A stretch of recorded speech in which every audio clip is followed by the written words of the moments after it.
在佛经中有这么一句真言，仿若从岁月深处悠悠传来，身虽未化鸟，子息不由己。这寥寥几字，道尽了子女与父母之间那千丝万缕难以言说的缘分。上天赐予我们的孩子，宛如一颗珍贵的明珠，从降临的那一刻起，便紧紧地牵动着父母的心弦。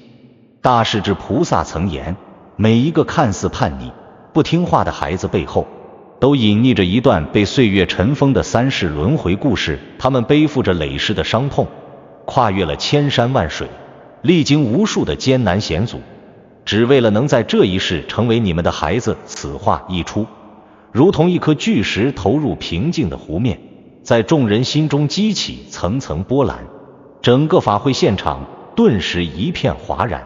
人们常常挂在嘴边的是天下无不是的父母，却很少有人提及天下无不是的孩子。可这世间为何总有孩子让父母忧心忡忡，乃至黯然落泪呢？此时大势至菩萨目光深邃，似能洞察一切，即将为众人揭开一段令人心碎却又饱含深情的三世轮回缘。一个表面上叛逆不羁的孩子，究竟在漫长的时光长河中经历了怎样的沧海桑田，才得以在今生与父母相遇？这其中的故事即将缓缓展开。时光回溯到阿育王治世的那个年代，在繁华喧嚣的市井之中，有一个家境殷实的富商之家，单越便诞生于此。他的父亲常年在外奔波经商，为家族的生意忙碌操劳，而母亲却早早地离开了人世，只留下年幼的单越。幸运的是，单越有一位虔诚礼佛的祖母，在祖母的悉心照料和影响下，单越自幼便跟随祖母诵经礼佛，在袅袅的檀香和悠悠的经声中渐渐长大。时光匆匆，单越转眼间已到了16岁的花样年华。依照父母之命，媒妁之言，她嫁入了另一户商户之家。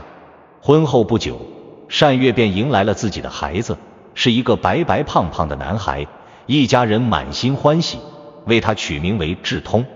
然而从智通很小的时候起，便展现出与其他孩子截然不同的性格和行为。当别的孩子还在蹒跚学步，在地上嬉笑玩耍，爬来爬去时，年仅3岁的智通却做出了让人瞠目结舌的举动。有一天，单越像往常一样在家中忙碌，忽然间他心头涌起一股莫名的不安，四处寻找智通的身影。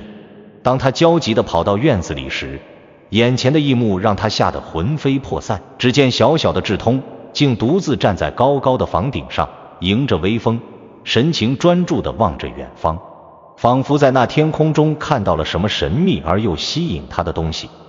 单越惊恐地大喊：智通，你快下来，危险！可智通却像是没有听到母亲的呼喊一般，依旧静静地站在那里，直到单越在慌乱中找来家中的仆人，将智通从房顶上抱下来，他那颗悬着的心才稍稍放下。随着智通逐渐长大，到了5岁的时候，他又有了一个奇怪的癖好，他总是热衷于收集各种破碎的物件，无论是街边捡到的破瓦片、断裂的树枝，还是家中损坏的小摆件，他都是若珍宝，小心翼翼地将它们收藏起来。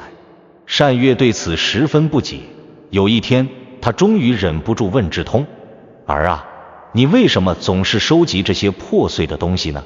智通抬起头，眼神中透着一种与他年龄不相符的认真，说道：母亲，我总觉得我要找一样很重要的东西，这些碎片也许能帮我找到它。单越听了，心中满是疑惑，却又不知道该如何回应孩子的这番话。时光悠悠流转，智通7岁那年又出现了新的异样。每到夜晚明月高悬之时，智通总会独自来到院子里，静静地对着月亮发呆，一看就是好长时间。单越发现后，担心孩子是不是有什么心事，便走过去轻声问道：智通，你为什么总是对着月亮发呆呢？智通的目光依旧停留在那皎洁的明月之上，缓缓说道：母亲，我觉得月亮里住着一个我很想念的人。单越听了，心中愈发觉得奇怪，一个7岁的孩子怎么会有如此奇特的想法呢？单月为了弄清楚智通这些怪异行为的原因，四处请教各路高人。有的高人掐指一算，说道：这孩子前世根基深厚，此生行为异于常人，或许是前世修行留下的痕迹，还有的人则认为这是受了天星异象的影响，导致孩子的性格和行为有些与众不同。然而在众多的说法中，有一位老和尚的话却让单月心中一惊。老和尚神色凝重地看着智通，缓缓说道：此子待业而来，莫要强求，一切皆有定数。单月听了，心中虽满是担忧，但也只能将这些话默默记在心里。日子一天天过去，智通越长越大，他的叛逆行为也愈发明显。单月一心希望智通能够像其他富家子弟一样读4书5经，将来考取功名，光耀门楣。于是他特意为智通请来了私塾先生，每天教他读书识字。然而智通对4书5经却毫无兴趣，每当先生在课堂上讲解那些经典篇章时，他总是心不在焉，眼神飘忽。相反，他却对家中收藏的佛经产生了浓厚的兴趣，常常趁着先生不注意，偷偷地拿出佛经来研读，嘴里还不时地喃喃自语，仿佛沉浸在另一个世界里。单月见智通如此不爱读书，又想着让他习武强身，培养一些阳刚之气，于是他又为智通请来了一位武艺高强的师傅，教他骑马射箭，舞刀弄棒。可是智通对习武同样不感兴趣，每次上课都敷衍了事，让师傅十分头疼。更让单月无奈的是，智通对画符打坐却情有独钟，常常一个人躲在房间里，摆弄着一些奇怪的符咒，嘴里念念有词，仿佛在进行着某种神秘的仪式。在人际交往方面，智通也与其他孩子截然不同。单月希望他能够多结交一些朋友，将来在生意场上也能有个照应。于是他经常邀请一些同龄的孩子到家中做客，希望智通能够和他们一起玩耍，增进感情。然而智通却总是独来独往，对这些小伙伴们不理不睬。每当有孩子主动找他玩耍时，他总是冷冷地拒绝，然后一个人默默地走开，留下一群孩子在原地不知所措。最让单月心痛的是，智通从来都不和他说心里话，无论单月如何关心他，询问他，他总是沉默寡言，对母亲的关怀视而不见。每次单月试图亲近他，想要抱抱他或者和他聊聊天，智通都会巧妙地躲开，让单月心中充满了失落和无奈。村里的人看到智通如此不听话，都纷纷议论道：单月真是命苦啊，生了这么个不孝子。单月听到这些闲言碎语，心中满是委屈和痛苦，常常一个人在房间里暗自落泪。有时候单月在睡梦中会梦到一些奇怪的场景，仿佛是前世的记忆在脑海中闪现。在梦中，他似乎置身于一个陌生而又熟悉的地方，周围的人和事都显得模糊不清。他听到一个声音在耳边轻轻说道：欠你一生情，还你一世孝。然而每当他从梦中醒来，那些梦境的细节却又像烟雾一般渐渐消散，只留下一个模糊的印象和一种莫名的惆怅。有一天，智通突然来到单月面前，眼中闪烁着一种奇异的光芒，央求道：母亲，我想跟着商队出门，去外面的世界看看。单月听了，心中十分惊讶，他看着智通那坚定的眼神，犹豫了片刻后说道：儿啊，外面的世界太危险了，你年纪还小，怎么能跟着商队出门呢？万一出了什么事，母亲可怎么活啊？智通却不肯放弃，继续说道：母亲，我已经长大了，我知道自己在做什么，我真的很想去外面看看，求您答应我吧。单月看着智通那执着的样子，心中一软，最终还是松了口，答应了他的请求。然而命运却总是喜欢捉弄人。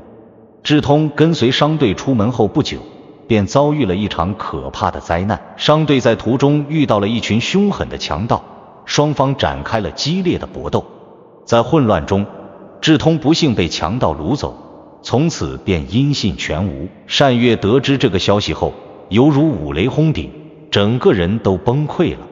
他每日以泪洗面，茶不思，饭不想，心中充满了悔恨和自责。他常常想，如果当初自己没有答应智通的请求，他是不是就不会遭遇这样的不幸呢？在智通失踪的日子里，单月整天沉浸在痛苦和思念之中。他常常回忆起智通小时候的点点滴滴，那些看似奇怪的行为，如今却成了他心中最珍贵的回忆。他记得智通小时候发高烧时，迷迷糊糊中说胡话，曾喊着娘子，这一世我终于找到你了，那语气根本不像是一个孩子，倒像是一个饱经沧桑、历经磨难的游子。还有那些寂静的深夜，他曾隐隐约约听到智通在院子里默默啜泣，似乎在呢喃着一些前世的记忆。单月心中越发觉得智通不是一个普通的孩子，他的身上一定隐藏着一个巨大的秘密。为了寻找智通的下落，单月四处奔波，求神拜佛。他几乎踏遍了附近所有的寺庙，每到一处，他都会虔诚地向佛祖祈祷，希望佛祖能够保佑智通平安归来。有一天，单月又来到了一座古老的寺庙。这座寺庙历史悠久，香火鼎盛，据说在这里许愿十分灵验。单月走进寺庙，跪在佛像前，双手合十，泪流满面地祈祷着：佛祖啊，请您保佑我的孩子智通平安归来吧，他是我唯一的希望，我愿意用我的一切来换取他的平安。就在单月祈祷的时候，突然寺庙里的气氛变得异常安静，一种神秘的力量笼罩着整个大殿。单月抬起头，惊讶地发现大势至菩萨竟然在一道耀眼的光芒中显现出来。菩萨周身散发着慈悲的光辉，面容慈祥，眼神中透着无尽的智慧。单月见状，连忙伏地叩拜，心中既激动又紧张。大势至菩萨看着单月，轻声说道：单月，你可知道智通为何偏偏投胎做你的儿子？这其中有着三世轮回的深意。单月听了，心中充满了疑惑，他抬起头望着菩萨，急切地问道：菩萨，求您明示，这到底是怎么回事？我的孩子到底经历了什么？大势至菩萨微微叹了口气，说道：这段姻缘历经了千年的轮回，堪比沧海化桑田。有人受相思之苦三世，有人带执念轮回三生。智通每天不听话，并非是他不孝，而是他不敢太孝。单月更加不解了，他问道：菩萨，这是什么意思呢？为什么智通不敢太孝呢？大势至菩萨缓缓说道：每次智通想亲近你，他就会想起前世的遗憾。单月，你可愿意听听这千年轮回路上他是如何一步步寻到你的吗？单月连忙跪地祈求道：菩萨，我愿意，求您告诉我吧。大势至菩萨说道：你可知智通为何总是收集那些破碎的物件？那是因为他在寻找前世你们定情的玉佩，那块玉佩是你们前世爱情的见证，也是他心中最珍贵的东西。在一次意外中，玉佩破碎，从此他便踏上了寻找碎片的道路。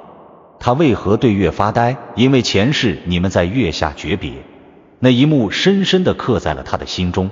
每当他看到月亮，就会想起你，想起那段刻骨铭心的爱情。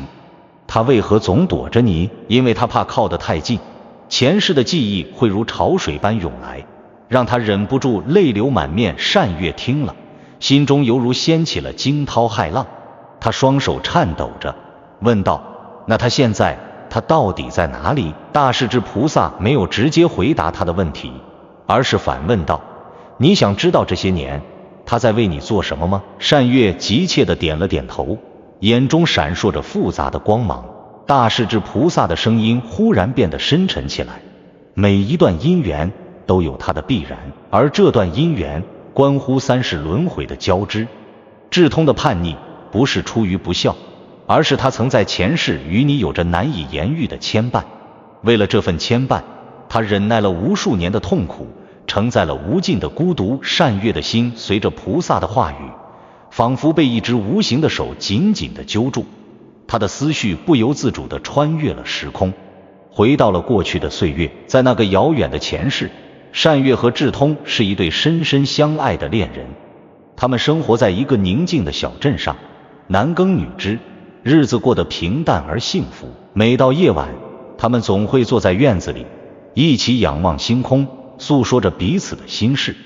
那时候的月亮总是那么明亮，那么温柔，仿佛在为他们的爱情默默祝福。有一天，智通拿出了一块精美的玉佩送给单月，说道：这是我家祖传的玉佩，我把它送给你，希望它能保佑你一生平安。等我们成亲以后，它就是我们爱情的见证。单月接过玉佩，心中满是感动，他看着智通，眼中闪烁着幸福的泪花，说道：好，我一定会好好珍惜它的。然而命运却总是喜欢开玩笑。不久之后，小镇遭遇了一场突如其来的灾难，战火纷飞，民不聊生。为了保护单月，智通毅然决定投身战场。在临行前的那个夜晚，他们相拥在月下，彼此倾诉着不舍和牵挂。智通紧紧地握着单月的手，说道：娘子，等我回来，我们就成亲，你一定要好好照顾自己，等我平安归来。单月泪流满面，说道：相公，你一定要小心，我会在这里等你回来。然而这一去，智通便再也没有回来。单月在痛苦和绝望中度过了余生，他始终无法忘记智通，那块玉佩也成为了他唯一的寄托。直到他离开人世的那一刻，他的手中还紧紧地握着那块玉佩。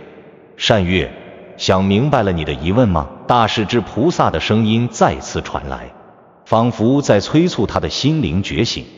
单月缓缓抬起头，看着佛光渐渐消散，他内心的迷雾似乎有了片刻的豁然。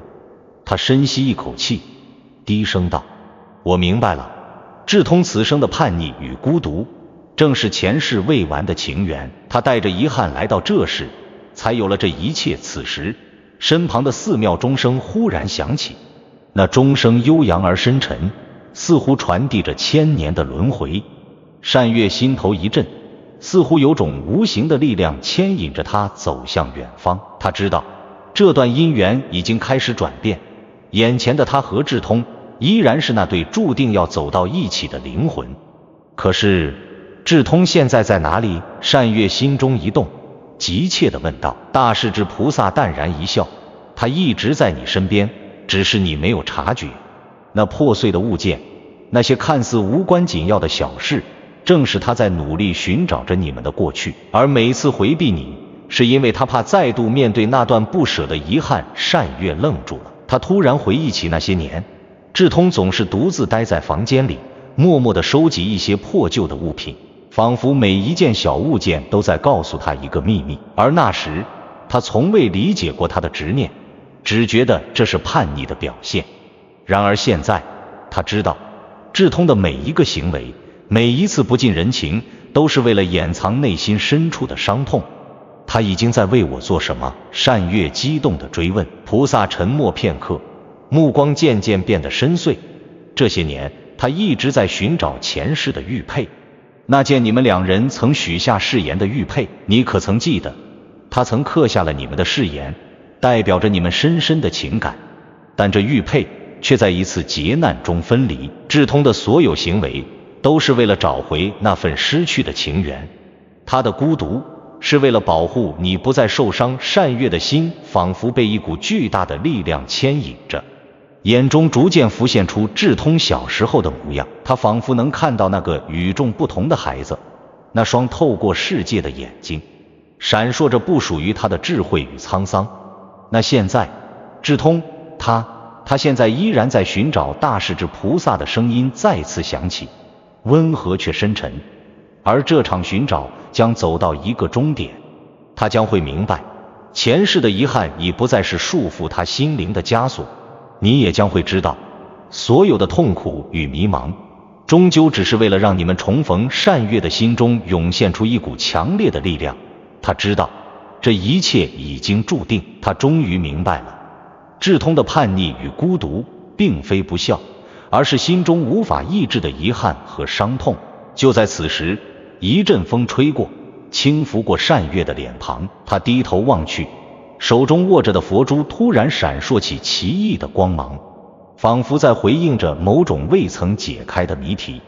志通终于回来了。单月轻声低语，泪水悄然滑落，却不再是忧伤，而是释然与重逢的喜悦。他闭上眼睛，感受着内心深处那股久违的安宁。他知道志通将会以另一种方式回到他的生命中，而他们的三世姻缘将在这时圆满。突然，寺庙的大门被缓缓推开，一个身影出现在单月的眼前。那人虽然面容憔悴，衣衫褴褛，但单月却一眼就认出了他，正是他日思夜想的志通。志通手中拿着一块已经修复完整的玉佩，缓缓地走到单月面前，扑通一声跪在地上，泪流满面地说道：母亲，我回来了，这块玉佩我终于找到了。单月看着志通，泪水夺眶而出，母子二人相拥而泣，哭声在寺庙中回荡。良久，单月松开志通，仔细端详着他，仿佛要将这10年间缺失的时光都补回来。志通抬起头，眼中满是愧疚与思念。母亲，这些年让您受苦了。单月抚摸着志通的脸庞，哽咽着说：儿啊，你能回来，娘就知足了。可这10年，你究竟去了哪里？又是怎么找到这块玉佩的？志通缓缓道来：当年商队郁结，我被强盗掳走，本以为命丧于此。幸运的是，途中被一位云游的高僧所救。高僧见我慧根不浅，便带我到深山古寺修行。在寺中，我日夜诵读佛经，试图探寻命运的奥秘。